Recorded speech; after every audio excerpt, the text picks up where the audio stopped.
Hello guys, இன்றைக்கி இந்த வீடியோவில் எப்படி பிரெயின் ராட் பேட்டில் கேமை விளையாடுறதுன்னு பார்க்கலாம். அதுக்கு எல்லாருக்கும் இந்த மாதிரி ஒரு தனியாக பேஸ் கொடுத்துருவாங்க. இதை நீங்கள் பாதுகாப்பாக வச்சுக்கணும். இதுதான் game core. Brain rot toys இந்த மாதிரி ரோல் ஆகிட்டே இருக்கும். இதில் உங்களுக்கு தேவையான டாய்ஸ் இருந்தால் எடுத்துக்கலாம். ஃபார் எக்ஸாம்பிள், இந்த டாயோட ரேட்டை பாருங்கள். இது என்னால் வாங்க முடியாது, ஏன்னா என்கிட்ட 500K தான் இருக்குது. அதோட ரேட்டு எனக்கு அஃபோர்டபுளாக இல்லை. லெவலுக்கு ஏற்ற அப்கிரேடு தான் நம்மளால் வாங்கிக்க முடியும்.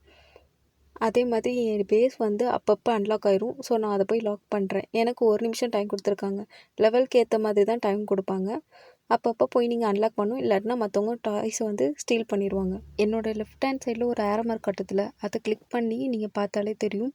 அப்படி என்னென்ன டாய் தேவைப்படுதோ அது எல்லாமே இந்த மாதிரி லைட் காமிக்கும். இந்த டாய் எல்லாமே நீங்கள் வாங்கிக்கணும். அப்போ தான் நெக்ஸ்ட் லெவல் பண்ண முடியும்.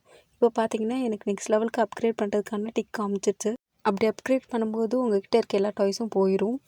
இப்போ நான் அப்கிரேட் பண்ணோடனே நெக்ஸ்ட் லெவலுக்கான டாய்ஸ் என்னன்றதை காட்டுது பாருங்கள் சைடில்.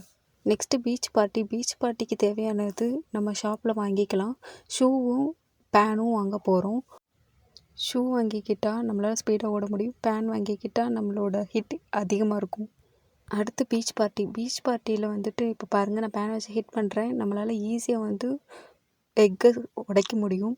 இந்த எக்கை உடச்சி நமக்கு தேவையான டாய்ஸை இதில் எடுத்துக்கலாம். இந்த டாய்ஸை எடுத்துகிட்டு போகிறது ரொம்ப சிம்பிள் தான். அப்படி நம்ம எடுத்துகிட்டு போகும்போது எனிமியோ அந்த பொம்மையும் அடிக்காமல் பார்த்துக்கணும். இந்த மாதிரி பொம்மை அடிச்சிச்சுன்னா நம்ம போய் பறந்து விழுந்துருவோம். அப்படி இல்லைன்னா எனிமி நம்மளோட டாய் எடுத்துகிட்டு போயிடுவாங்க. ஸோ பார்த்து வச்சுக்கோங்க. பீச் பார்ட்டி முடிஞ்சோடனே உங்கள் வீட்டை லாக் பண்ணுங்கள். ஏன்னா ஒரு சிலருக்கு ஓப்பன் ஆகி தான் வரும். வந்தோடனே அந்த பேக் பேக்கை கிளிக் பண்ணி நீங்கள் வாங்கிட்டு வந்த டாயெல்லாம் வெளியே எடுத்து போட்டால் தான் நீங்கள் இந்த ரோல் ஆகிற இடத்துல டாய் எடுக்க முடியும். எப்படி பெரிய டாய்ஸ் எடுக்கலான்னு பார்க்கலாம். இது ஒரு சின்ன ட்ரிக் தான், நீங்கள் யூஸ் பண்ணிக்கோங்க வேணும்னா. இந்த கேலரி கிளிக் பண்ணிங்கன்னா இந்த மாதிரி நிறைய ஐட்டம்ஸ் லாக்கில் இருக்கும். எல்லா ஐட்டமும் நீங்கள் ஒரு தடவையாவது வாங்கிட்டிங்கன்னா எல்லாமே அன்லாக் ஆயிரும். ஃபார் எக்ஸாம்பிள் இப்போ நான் உங்களுக்கு காட்டுறேன் பாருங்கள். ஃபஸ்ட் ரோவில் 4th ஐட்டம் அன்லாக் ஆகாமல் இருக்கா? 55 காட்டுது பாருங்கள். இப்போ இதை பாருங்கள், 56ன்னு காட்டுது. அன்லாக் பண்ணியிருக்கேன். அந்த லேம்பை தான் அன்லாக் பண்ணேன், அதுதான் அப்படி காட்டுது. எல்லா டாயும் அன்லாக் பண்ண இந்த மாதிரி பெரிய டாய்ஸ் நமக்கு தர வாய்ப்பு இருக்குது. நெக்ஸ்ட் ஒரு ட்ரிக் என்னென்னா, பெரிய பெரிய ஐட்டம்லாம் நம்ம வெளியே நிப்பாட்டிட்டா யாராலையும் திருடவும் முடியாது.